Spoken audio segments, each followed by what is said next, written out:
हिंदुस्तान की बेहतरीन यूनिवर्सिटियों में से एक जामिया मिल्लिया इस्लामिया 103 साल का हो चुका है।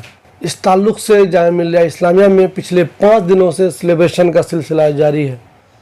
27 अक्टूबर से सेलिब्रेशन का जो सिलसिला शुरू हुआ था वो 31 अक्टूबर तक जारी रहेगा। इस दौरान जामिया के मुख्तलिफ डिपार्टमेंट में तरह तरह के प्रोग्राम आयोजित हुए। हर डिपार्टमेंट ने अपने अपने तौर पर बहुत सारे प्रोग्राम आयोजित किए।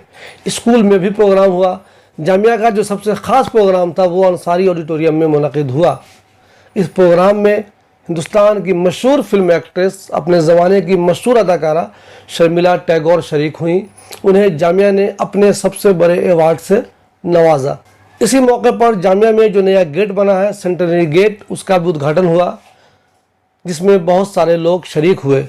अंसारी ऑडिटोरियम में जो प्रोग्राम मुनक़िद हुआ उसको संबोधित करते हुए शर्मिला टैगोर ने कहा कि हमें खुशी हो रही है कि जामिया ने आज जो तरक्की की है वो इसका हकदार था। आपको बता दें कि Sharmila Tagore as a adviser MCRC से जुड़ी हुई हैं। उन्होंने लोगों से खिताब करते हुए कहा कि मुझे इस बात की खुशी हो रही है कि मैं जामिया से जुड़ी हुई हूँ और मैं चाहती हूँ कि हमेशा मेरा ताल्लुक़ यहाँ से बना रहे और मुझसे जो भी मुमकिन हो मैं जामिया की मदद करूँ।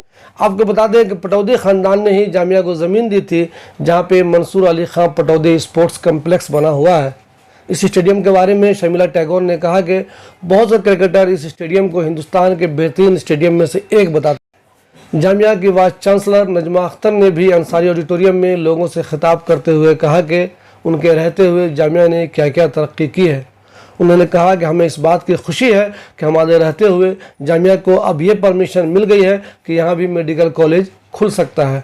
उन्होंने ये भी कहा कि मेरे रहते हुए जामिया ने बहुत कुछ तरक्की की और जामिया को हिंदुस्तान की बेहतरीन यूनिवर्सिटियों में शुमार किया जाने लगा।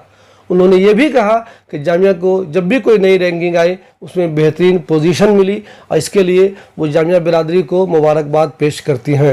वैसे तो जामिया में बहुत सारे प्रोग्राम मुनक़िद हुए, अंसारी ऑडिटोरियम में भी प्रोग्राम मुनक़िद हुए, अलग अलग डिपार्टमेंट में भी प्रोग्राम मुनक़िद हुए, लेकिन सब लोगों को इस बात की कसक रही कि तालीमी मेला आखिर क्यों नहीं हुआ। आपको बता दें कि फाउंडेशन डे के मौके पर हर साल तालीमी मेला का आयोजन होता था, लेकिन पिछले कई सालों से तालीमी मेला का आयोजन नहीं हो रहा है।